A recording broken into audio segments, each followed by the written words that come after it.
Это деревня Универсиады. Здесь снова звучит иностранная речь. Из Рио-де-Жанейро в Мадрид, потом Стамбул и вот, наконец, Казань. 22-часовой перелет сборная Бразилии перенесла стойко. У спортсменов даже остались силы для танцев под баян. Первое, что отмечают гости, в Казани жара, практически как в Бразилии.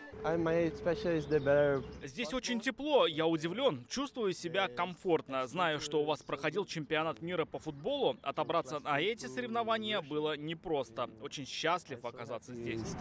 Команда из Бразилии – одна из самых больших на предстоящих играх. Сегодня в Казань прибыли полсотни спортсменов. На соревнованиях выступят 150. Сражаться за золото будут по ушу, бадминтону и настольному теннису. Для многих это первый визит в Россию. Раньше я никогда не была в вашей прекрасной стране. Слегка взволнована. Важно показать на играх хороший результат. Но не менее важно познакомиться с Россией и ее культурой. Национальными мелодиями встречают и сборную Мали. Чтобы выступить на играх, африканцы преодолели больше 6000 километров. Татарстанское гостеприимство спешат заснять на телефон.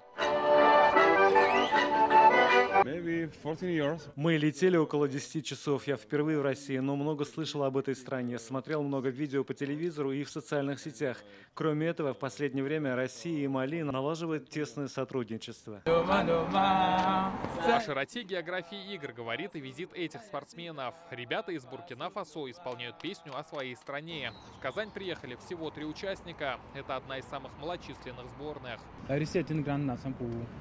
Пока все, что мы знаем о вашей стране, что она больше нашей. В воскресенье мусульмане всего мира отметят Курбан-Байрам. Рады, что отпразднуем его в Казани. А этим ребятам далеко ехать не пришлось. Это сборная России по бадминтону. Был в 23-м году на играх БРИКС в Южной Африке, в городе Дурбан.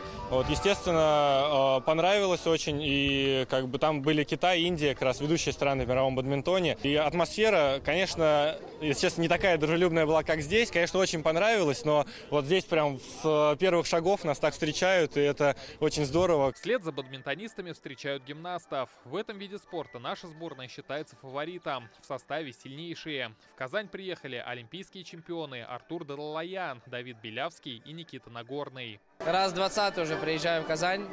Для меня это город особенный в моей жизни. Много турниров мы здесь провели, и спартакиады, и чемпионаты, Кубки России, и игры будущего. Сейчас игры БРИКС. Поэтому с большим удовольствием. Спасибо большое, что встречаете именно так.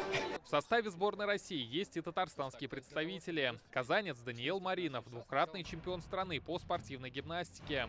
Для него игры – первые международные старты. На соревнованиях уверенность чувствую всегда.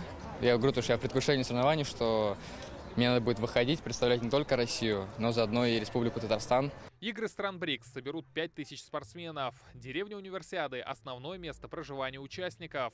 В последние недели здесь тоже шло соревнование на скорость подготовки. Удобство уже успела оценить сборная Венесуэлы, приехавшая одной из первых. Встретили нас отлично. Здесь есть все удобства. Мы первый раз в России, но чувствуем себя как дома. Открытие игр завтра. В течение 2 недель спортсмены будут соревноваться в 27 дисциплинах. Разыграют почти 400 комплектов наград. После небольшого отдыха на экскурсии по городу, говорят гости. Завтра они приступят к тренировкам, а уже в четверг начнется спортивная программа. Рамиль Галиуллин, Данил Филатов, ТНВ, Казань.